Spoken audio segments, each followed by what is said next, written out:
The government's plans to fast-track new fracking projects have been described as ludicrous and downright bonkers by their own MPs. Politicians from all parties lined up at a parliamentary debate to criticize a proposal to reclassify exploratory fracking wells as permitted developments under rules originally introduced to speed up projects like small property extensions. The government has stated it wishes to make such decisions faster and fairer, but opponents said it would make fracking as easy as putting up a garden shed.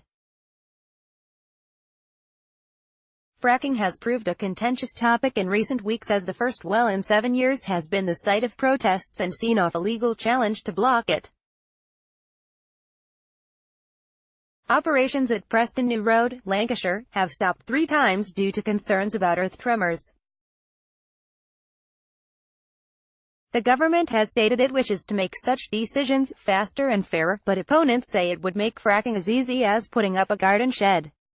Mark Menzies, a Conservative MP whose filed constituency includes the Preston New Road site, cited the massive infrastructure developments needed at new fracking sites, including a 30-meter drilling rig.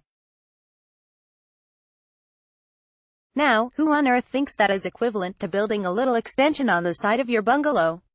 It is not, he said. Moving to permitted development is nothing short of irresponsible and downright bonkers. Zach Goldsmith, Conservative MP for Richmond Park, said the government supporting fracking while blocking new onshore wind developments was inexplicably inconsistent and evidence of policy that is driven more by ideology than anything else. Created with sketch. There are reportedly up to 20 Conservative MPs ready to rebel over the government's plan, which critics say would effectively strip local people of the ability to block fracking applications. Tories from constituencies facing new fracking sites including Kevin Hall and Rakenlee Raleigh expressed their concerns that people's voices would be taken away. I started without any fixed view on fracking, but I stand here today to say that the proposal on permitted development and the proposal on NSIP, nationally significant infrastructure projects, are ludicrous and need to be stopped, and that fracking will not work in this country, said the MP for North East Derbyshire. Mr. Raleigh, who chairs the all-party parliamentary group on the impact of shale gas, has questioned whether it will be possible for fracking plans to ever be scaled up into a workable industry in the UK. Support free-thinking journalism and subscribe to independent minds. The same concerns have recently been expressed by Francis Egan, the chief executive of oil and gas firm Quadrilla, which operates the site in Lancashire. With persistent earth tremors repeatedly halting proceedings since they began at the site 2 weeks ago, Mr. Egan has stated the current regulatory system could stop fracking becoming commercially viable in the UK.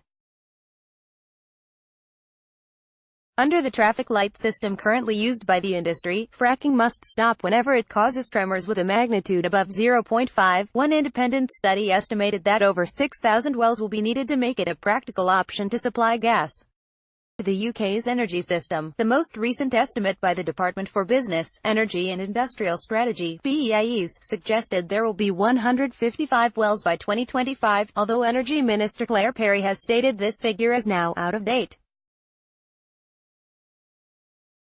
Daniel Carey-Dawes, senior infrastructure campaigner at the Campaign to Protect Rural England, said the debate was a clear demonstration of the widespread growing anger by MPs on all sides of the political spectrum towards the government's plans to fast-track fracking. The government recently closed its consultation on whether new shale exploration sites should be treated as permitted developments. Responding to the concerns raised at the debate, Housing Minister Kit Malthouse said the government remained fully committed to ensuring that local communities are fully involved in planning decisions that affect them, and to making planning decisions faster and fairer. Those are long-standing principles and I am adamant that we should stick to them. BEIS has emphasized the role it sees for natural gas in meeting the UK's climate targets, and the role fracking can play in this. The Independent has launched its